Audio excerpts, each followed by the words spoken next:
Re release అంటేనే so చాలా buzz ఉంది. సో ఇప్పుడున్న జనరేషన్ వాళ్ళు కూడా మేము వెళ్ళి థియేటర్కల్ ఎక్స్పీరియన్స్ చేయాలి అనుకుంటున్నారు.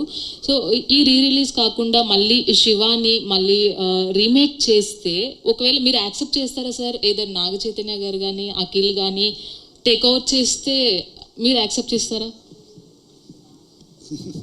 I don't think they have the courage or the guts. RGV, good evening. RGV sir. RGV గారు సార్ ఒక నిమిషం సార్. శివ లాంటి బ్లాక్ బస్టర్ హిట్ ఇచ్చిన ఆర్జీవి, సో ఎక్కడో మేము అలాంటి ఆర్జీవిని మిస్ అవుతున్నామనే ఫీలింగ్ ఇప్పటికీ ఉంది సార్. సో ఎప్పుడు ఎక్స్పెక్ట్ చేస్తాం అలాంటి బ్లాక్ బస్టర్స్ ఆర్జీవి నుంచి? అది వచ్చినప్పుడు. RGV గారు, RGV శివ సినిమాకి సౌండ్ డిజైనింగ్ అండ్ పర్టికులర్గా బ్యాక్గ్రౌండ్ స్కోర్ అనేది మేజర్ హైలైట్. ఇళయరాజా గారివి అప్పటి వరకు వచ్చిన సినిమాలు ఒకలా ఉంటే ఈ సినిమాకి పర్టికులర్గా sound effects and sound mixing, పర్టికులర్గా మీరు ఫైట్ సీన్స్లో కొట్టే షాట్స్కి వచ్చే సౌండ్ ఎఫెక్ట్స్కి చాలా అప్రిషియేషన్ వచ్చింది. మీరు ఇళయరాజా గారు పక్క నుండి సినిమా మొత్తం చేయించుకున్నారా లేదంటే యాజ్ యూజువల్గా? ఒక 2 things అండి. ఇళయరాజా గారికి ఎలా మ్యూజిక్ చేయాలి నేను చెప్పలేదు. Completely his credit, absolutely. But what happened is because నేను ఆయనకి సౌండ్ ఎఫెక్ట్స్ వేసి చూపించాను కాబట్టి the first thing he told me when he came out, చాలా తక్కువ మ్యూజిక్ చేద్దాం. ఎందుకంటే లొడలొడ మాట్లాడితే ఎవరు వినరు, అప్పుడప్పుడు మాట్లాడితే వింటారు. నువ్వు ఆల్రెడీ నీ టేకింగ్లో పర్ఫార్మెన్సెస్ సౌండ్ ఎఫెక్ట్స్ అంత చేస్తున్న ఇంపాక్ట్ మళ్ళీ నేను వచ్చి వాళ్ళందరి మీద పడితే అన్నిటికీ వాల్యూ పోతుంది అని చెప్పారు. So my only credit I will take about the background score is that I happened to show him with the sound effects, which was the first time ever. Okay. And ఇప్పుడు 2 songs తీసేసి play చేశారు ఈ cinema 4Kలో. అవి తీసేయడానికి reason ఇందాలు చెప్పారు కదా, కానీ ఆ సాంగ్స్ కొంతమంది ఫ్యాన్స్ ఉన్నారు. సో దాని గురించి ఏమన్నా అంటే ఇప్పుడు అందరినీ సాటిస్ఫై చేయడం ఇంపాసిబుల్ కదండి. ఓకే. అండ్ మీరు దేవుడు జస్ట్ ఫెల్ట్ అంటే ఇప్పుడు సాంగ్స్ మెమరీలో ఉండటానికి ఇప్పుడు ఇన్ని సినిమాలు చూసి ఈ టైంలో ఆ టేకింగ్ స్టైల్ కానీ ఆ కొరియోగ్రఫీ అండ్ సిచ్యువేషన్లో రావడం అండ్ ఎస్పెషలీ సౌండ్తో ఎంత ఎన్హాన్స్ అయ్యాక స్లో డౌన్ చేస్తాయని నాకు ఇద్దరికి అనిపించింది. అప్పుడు actually to answer also Ramu, they was one of the only formulas we followed. సినిమాలో 5 పాటలన్నా మినిమం ఉండాలి అని అప్పుడు చాలా ఒక ISI మార్క్ లాగా ఉండేది. And kiss me wrong number అనేది కూడా we didn't want to do shoot, but అది ఒక స్ట్రాంగ్ బిలీఫ్ ఇన్ పీపుల్ అందుకుని ఉన్నాయి. అండ్ సో దట్స్ వై ఇప్పుడు మాకు ఛాన్స్ దొరికింది, తీసాము.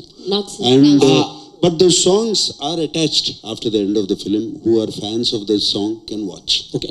RGV గారు లాస్ట్ క్వశ్చన్ ఏంటంటే, మీరు దేవుణ్ణి నమ్మరు కదా, ఈ సినిమాకి శివ అని ఎందుకు పేరు పెట్టారు? నా పేరు రామ్ గోపాల్ ఎందుకు? వన్ మోర్ ఇప్పుడు శివ అనే సినిమా పర్టికులర్గా November 14th చిల్డ్రన్స్ డే, అది కార్తీక మాసం, శివుడికి ఇష్టమైన మాసంలో రిలీజ్ చేయడానికి రీజన్ ఏంటి?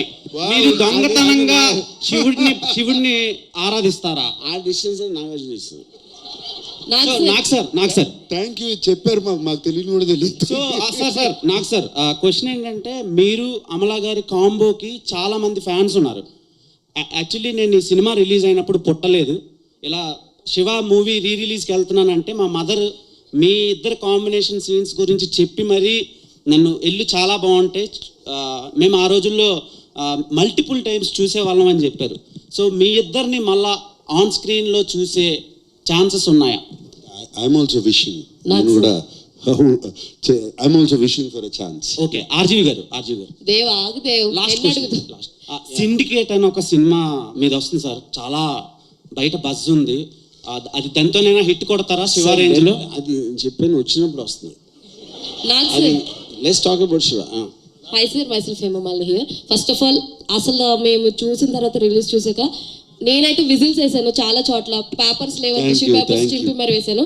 అయితే మై ఫస్ట్ స్ట్రైట్ క్వశ్చన్ ఏంటంటే సార్, చాలా మంది రిలీజెస్ చేశారు, చాలా చూస్తే కనుక ఒక ప్రాఫిట్ వేలో చూశారు, అంటే ఒక ప్రాఫిట్ వేలో రిలీజ్ చేసి అన్నది మాకు కనిపించింది. But coming to Shiva, everything ఆ శివ యొక్క సోల్ అన్నది మాకు కనిపించడం జరిగింది.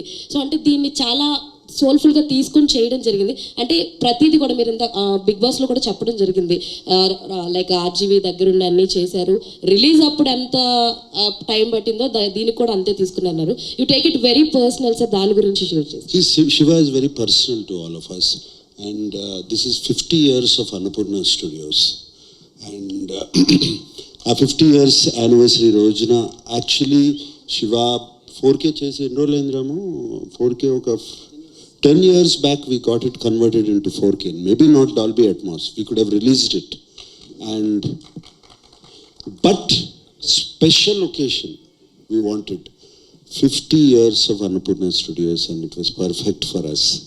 And దీనికి నిజంగా ఏదో ప్రాఫిట్ వచ్చేస్తుంది అది వచ్చేస్తుంది అని దాచుకుని తీయలేదు సినిమా. అండ్ వాట్ ఎవర్ సినిమాకి ఏమేమి అవసరమో ఏమేమి కావాలో రాము అడిగాడు, ఇచ్చాము, చేశాము. That we can See, see on screen, sir. దాంట్లో వచ్చిన ఇదేనండి. See the point is at that time also restoration విజువల్గా చేసినప్పుడు, I don't know if Nagarjuna remembers, we saw little of it at his home, you know. Appudu even both of us felt it was not really to take the up to the mark or to release it ani. But when ఈ మధ్యన release వస్తున్నాయి, దాని తర్వాత of course Nagarjuna చెప్పినట్టు 50th anniversary occasionలో, but now because of the advent of the new technology of AI, I realized that we can do something in sound which can shock everyone once again, you know. So that is the reason అప్పుడు నాగార్జున ఒరిజినల్గా మేము cinema చేసినప్పుడు 1989లో ఆ టైంలో కూడా సౌండ్కి ఎవరు importance ఇచ్చేవారు కదా అసలు. అప్పుడు నేను కొత్త రిలేటర్ అయి ఉండి Nagarjuna give me all the freedom and the money and the time and what ever to do it. Exactly the same thing ఈ repeated now after 35 years. Yeah. Also ma, the sound and visual we both of them we have at Annapurna. ఇంక మేము చేసుకోకపోతే ఎవరు చేసిస్తారు మాకు? Sir మీరు ఏదైతే నమ్మకం పెట్టుకున్నారో అది మాకు ఆన్ స్క్రీన్ చూసినప్పుడు ఐ హావ్ సీన్ కొన్ని షార్ట్స్, బస్ మీద వెళ్తున్నప్పుడు పరిగెత్తెక్కుతున్నప్పుడు ఆ బస్సు పక్క నుంచి వచ్చినటువంటి షార్ట్ ఒకటి కావచ్చు, షేడ్తో వచ్చినటువంటి షాడోతో వచ్చినటువంటి షార్ట్ కావచ్చు, మెయిన్లీ సరసాలు చాలు శ్రీవారి సాంగ్లో ఆ ట్రాన్స్ఫర్మేషన్స్ కావచ్చు, maybe that all done in 2 rooms అయి ఉండొచ్చు, ఆ black screen everything I can see that. అంటే ఎంత బ్యూటిఫుల్గా ప్రజెంట్ చేశారన్నది మాకు అర్థమైంది.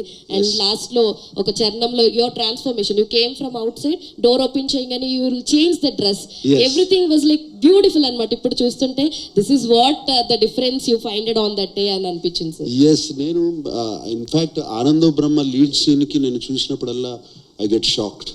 Amla walking down and going into the screen. ఇప్పుడు కూడా రాముకి ఐడియా ఎక్కడి నుంచి వచ్చింది, ఎలా వచ్చింది? నాస్టీ అని జానెట్ జాక్సన్ ఐ కాపీడ్.